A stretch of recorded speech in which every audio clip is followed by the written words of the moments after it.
Ito yung setup natin. Paganahin muna natin. Yan.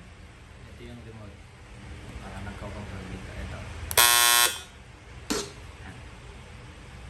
Ito naman yung pulsasyon. Itong setup natin, ito yung may lagay tayong stop and start. Start and stop.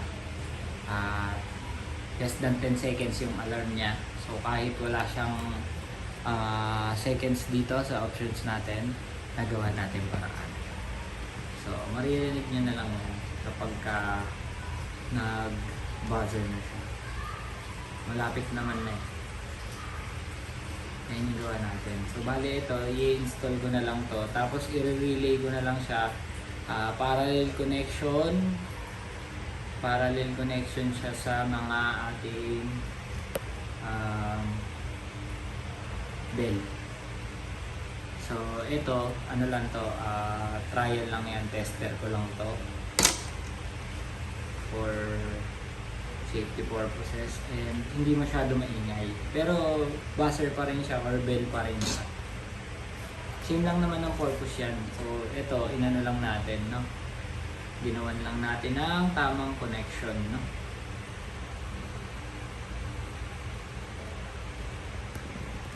Yan na.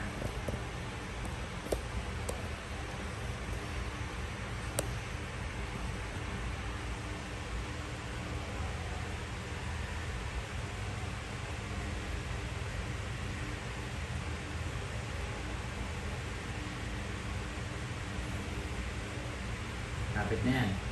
Ito yung papansinin nyo na magkakaroon siya ng power, papasa niya dito, tapos ito, uma-alarm na to eh. Nagsasounds na siya, pero hindi pa siya pinapasukan ng kuryente nito. Once na mag-3 yan, papasok siya, pero segundo lang yung pagitan nila. Makikita nyo. Ilang seconds lang yan. Tapos, ito naman yung mag-i-stop. Kahit na pinapasukan siya nito, i-stop to.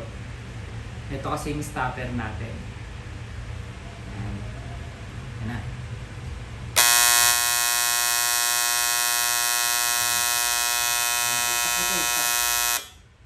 Diba?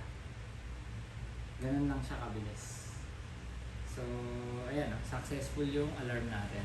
3 o'clock na. Sakto yan, 3 o'clock yan. Sa cellphone, 3 o'clock yan. So, ayan. Ito naman, pag gusto natin manually. Ayan. Okay na. Sana natuwa kayo sa ginawa natin. No? Ito na yun, yung finished product natin, ikakabit na lang. Ginanyan ko na siya, nilagyan ko na siya ng box natin para hindi na siya malilipat-lipat or magugulo-gulo. No? Yun lang, peace out. Mr. J Motovlog na electrician na din. Pero electrician naman talaga ako bago pa ako mag-motovlog before. Hindi lang ako ganun ka-dedicated sa pag-content ko ng electrical. Ngayon lang. Kasi dami na namang mga ano natin sa online eh.